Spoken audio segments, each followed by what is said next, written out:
It's coming up October 14th and 15th, the tournament in professional wrestling. Everyone talks about what's going on over there, who's going over there, who gets eliminated in this and this block, that block. No. Let's simplify it. 17 competitors and all of them fighting for one shot at the most desired championship in all of professional wrestling and all of independent wrestling, the AAW Heavyweight Championship. Who will survive? You will find out over 2 nights, October 14th and 15th at the Logan Square Auditorium. Get your tickets now at aawpro.com or aawpro.ticketleap.com and watch it anywhere in the world, streaming live or on demand at highspots.tv. Now, here's our interview with Impact Wrestling star who will be in that tournament, Mike Bennett. You've seen him on international television. He is one half of the Impact World Tag Team Champions. He's the real Mike Bennett, bound for glory on pay-per-view in just a little bit. And AAW's Jim Lynam Memorial Tournament, streaming worldwide, coming up October 14th and 15th. Mike Bennett, how are you doing? I am actually really, really good.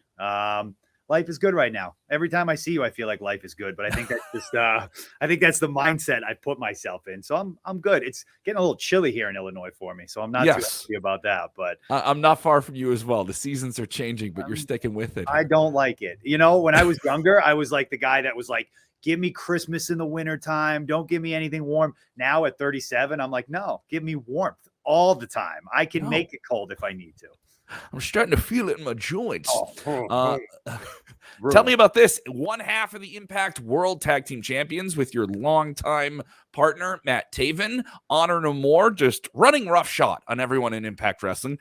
I would say the word despised doesn't seem to be fitting for the status that you guys currently have in Impact Wrestling. Yeah, they don't like us, which I don't understand because I think we're very fan-friendly. We're not Impact-friendly, but I think we're very fan friendly. I think they, you know, what's funny is I was thinking about this the other night and it's always like moments like these where we look back and we're like, oh, wow, those were the good old days. Cause I'm sitting there and I was thinking and I was looking, I was piecing all the pieces together. I'm like, so I'm doing this with my wife.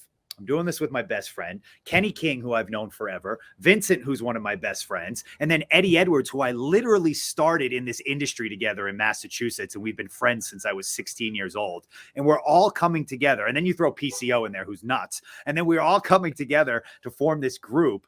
And I'm just like, this is really kick ass. Like, this is one of those moments where I'm going to look back and be like, oh, those were the good old days. Those were the moments I should have appreciated when we were just running roughshod at Impact with my best friends. And it's, I'm having the time of my life right now. I really am. You're enjoying yourself, but as you said, the Impact fans don't really like you. You seem to indulge in that hatred. I've seen you do this live. I feel like I have this love-hate relationship. When I'm in front of the camera, for some reason, I project this despicable human being. And I think it's because it's so far removed from who I am as a real person that it's so much fun to just dive into that type of person. And I don't know. I feel like you go to a show to enjoy yourself.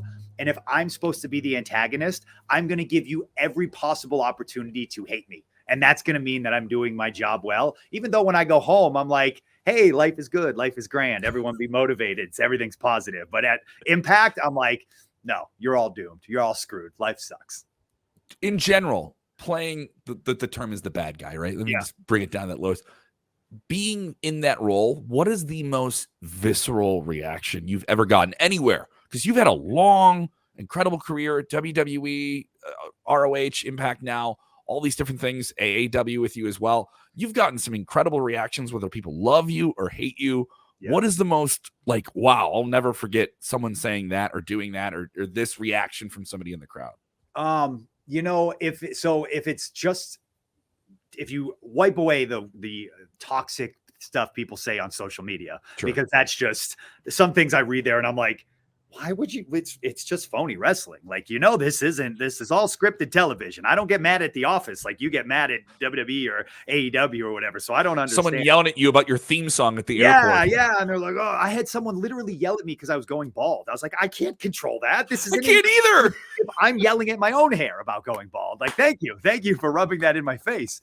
No, I have to say, when I first started out, I was doing an independent show in somewhere in upstate New Hampshire, and it was for the late Steve Bradley.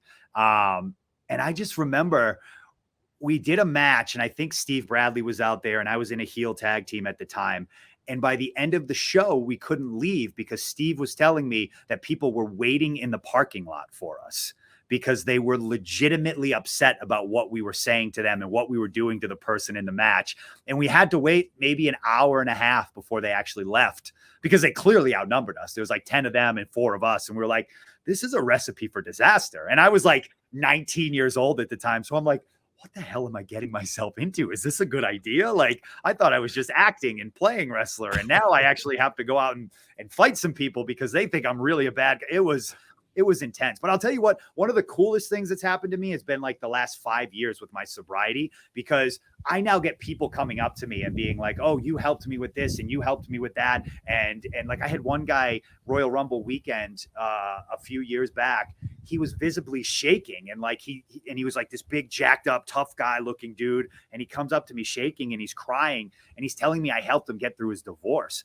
And I just remember being like, wow, okay, this is bigger than wrestling. So those reactions, those are the ones that stick with me now. Like those are the ones that I'm like, okay, I think I'm doing the right thing. This is where this is the path I should be headed down.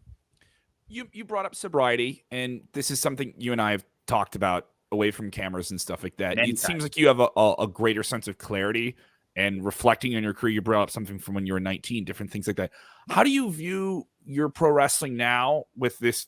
Obviously 5 years of sobriety, you're a different person than you were 5 years ago. Yeah. How do you view your wrestling career now as compared to before? So it's one of those like double-edged swords, because I know as a human, we're always constantly growing, and that we're always going to look back and we're always going to say, oh, I should have known that back then. Or if only I had done that back then. Or, I wish I knew what I know now when I was younger. And then you add on top of the fact that I was addicted to painkillers for a while during that. And I think you add that other element of stress where you're like, oh, if I only wasn't so focused on drugs back then, or if my mind was clear as it is now. So it's always this catch-22 of not trying to beat yourself up in that situation and understanding that growing and improving and maturing, and that's just part of life. But truthfully, I look at my wrestling now, and I'm more proud of the wrestling I've done probably in the last 2 years than I did my entire career, because for the first time, I feel like I'm actually wrestling for myself. I'm not trying to wrestle to get a job. I'm not trying to wrestle to impress Vince McMahon or whoever's one of the top guys at the time. I'm literally wrestling because I'm saying, this is fun. This is the style I like wrestling. So when the two come together, I'm going to be the best wrestler if I'm having fun and I'm wrestling for myself. So I've looked at the matches I've had in the last 2 years, and then I'll go back and watch some matches I had 7 or 8 years ago. And while I'm proud of them and I think they're great, and I would never take that away, and I don't regret a thing, I'm very proud of what I'm doing right now because I'm doing it my way. And I think that's so important for people in wrestling. You need to remember why you became a wrestler, and you need to continue to follow that path, because along the way, so-and-so promoter is going to be like, you should do this. And then so-and-so wrestler is going to say, yeah, but if you do this, this will be better. And the trick is being like, thank you, thank you, thank you. And then taking the advice that you need and holding it to your heart. And then the advice you don't need, right out the ears and be like, thank you though, but I'm not going to listen to you. And I feel like for the first time, I'm actually doing that. I'm like, great advice, great advice. Awesome advice. Take that, hold that, the great advice, maybe for another time. And I think when guys do that, when girls do that, they find who they really are. And that's why I'm having so much fun right now, because I think I found out who I really am as a wrestler. I can say I agree. You're one of my. I don't care if it seems like I'm kissing around. You're one of my favorite people to work with at AAW. Like this, very fun. The energy is real. Let's talk about it. October 14th. Supposed to be fun. Yes, it's supposed to be fun. It's pro wrestling. I didn't watch pro wrestling mad when I was younger. I watched pro wrestling like this. I'm waking up Saturday morning and get my cereal and go down and get yes. And so that's who I am now. I'm like, wait, you mean to tell me this is my living? I get to go out and wrestle Josh Alexander for 20 minutes and then the place, like, that's awesome. Come on. Mhm. Let's talk about it. October 14th, 15th. It's a 2-night tournament. You are an entrant in this tournament. 17 competitors. We will have Masa Slamovich as well from Impact Wrestling, who people are with. She's our first intergender competitor in this. It's the first time we've had a female competitor enter the tournament. It is one of the hottest tournaments in all of independent wrestling, if not all of wrestling. How do you approach a tournament? Because that's different, because it's more than one match. It's over 2 days. There's injuries. There's all these different complications with it. Yeah, I think as cliche as this sounds, and I'm going to use like a Bill Belichick terminology, it's you focus at the one game at a time, or one match at a time.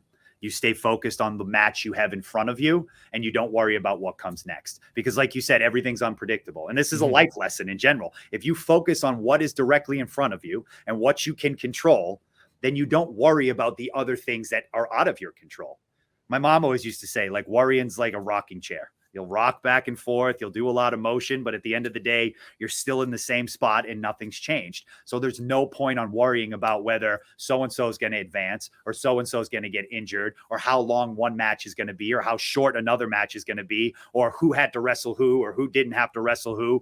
You have to focus on what you have in front of you, because that is what you can control. You can control how you wrestle, how you look, your stamina, your ability. You can control all those things for that one opponent, but you can't control for an opponent you don't know is coming, So you just have to focus on that one match. Then when you get through that, regroup, see who's next, and then plan for that person. And that's like, it's a life lesson too, in general. AAW streaming October 14th and 15th on highspots.tv. You can get your tickets as well at the Logan Square Auditorium in Chicago, right off the Blue Line. Now, the last time you were there, you surprised everyone. We've seen you there for some time, but then you brought Maria Kanellis out, your secret weapon, your secret love weapon at ringside. What is it? What level of confidence do you have having a woman as powerful and as influential as Maria Kanellis with you at ringside? And I mean that in general, because obviously she's with you in Impact as well. Yeah, so it's funny. The dynamic between me and Maria now, as opposed to like 10 years ago, which the fact that we've been doing this for 10 years still blows my mind. It's entirely different. So back then I was a very insecure, unprepared, all sorts of things that I wasn't ready for the spotlight. And so she was the person that was guiding me through this journey in pro wrestling, because the level she was at when we first came together, she had a lot of worldly experience that I just didn't have. So she was there to kind of show me the ropes of what I needed to do. And she was also there to help me out when I needed a hand or two. Now it's more of like this mutual respect thing. And when I see her across the ring from me, or I see her by the apron, I look at her and I go, okay, there's Maria Kanellis, who I consider one of the smartest, most brilliant minds in pro wrestling. And she's standing right there supporting me. So that gives me the motivation that I need to continue to move forward. That's all I need to see. I just need to see her believing in my ability. And that's the motivation that I go, well, if she believes in it, then that's all that matters. And that's literally where I'm at in my life too, where I'm like, wait, Maria Kanellis believes in me? Well, shit, I got to keep moving forward because I got to prove her right. I'm going to go home. Or it's going to be a long car ride if I get I got to deal with this when I get home. I got to make sure she's correct. Shoot the shoulder. She'll let me know when I suck too. It's great. When is she? Can I ask you that? When does that come up? That's a random thing. I'm sorry. I'm going off script here. It's actually believe it or not, it's the part about her that I love the most, because in wrestling locker rooms, if you're a veteran or whatever, you'll come to the back and you'll ask people what they thought, and a lot of them will just kind of be like, "It was great. It was awesome. I loved it." She'll look at me, and even if I think the match was like one of my best, I'll look at her and go, "What do you think?" And instantly she gives me this face like, and I'm like, oh shit, there's a lot coming right now, isn't there? And there usually is, but I love it because what she sees is the things that a lot of people don't see. She sees mannerisms. She sees how you sell. She sees whether you should pick it up or slow it down. She sees how the fans are reacting and whether something's working or not. I might think it's working. And then from her perspective, she can be like, yeah, that really wasn't working as well as you thought it was. And she's also watching the entire match from ringside. So she gets an entirely different perspective. And truthfully, every single really, really, really good match that I'm like, I loved it, she's found something to pick apart, but it makes me better. And I know it's coming from a real place because that's what you do with people you love. You be like, you tell them, you're like, that was great, but I think you have more to give. And I think you like, I think people can be like, oh, she's being too hard on you or this and that. And I don't agree with that. I think when you see something in someone that you care about, you try to pull out the very best in them. And now if there were things where she's like, oh, you shouldn't have done that, and then I go back and watch it, I'm like, but it was really working. I'd be like, all right, maybe you're not coming from a good place. But almost everything she said to me, once I try again, it usually works. And so I know she's coming from a decent place. And then October 14th and 15th, you will be at the Logan Square Auditorium, the world famous Logan Square Auditorium, for AAW's big Jim Lynam Memorial Tournament. Excited to see how that all goes down. Of course, if they want to follow you on socials, where do they go, Mike? Check me out, Twitter at Real Mike Bennett, on Instagram, The Real Michael Bennett. And then on TikTok, where I put my motivational videos up, there's not a whole lot of dancing, just motivational videos. It's Be Real with Mike Bennett. Yeah. And then please, my wife has Women's Wrestling Army. Check that out. It's awesome. Like, I'm so proud of her and the women she brings in and this camaraderie that they have. Like, I think this is going to be something special. So check it out and be one of the first that hop on this train, because I think it's about to really explode. Thanks for the time as always, Mike. Thank you, man. It's good to talk to you. You too.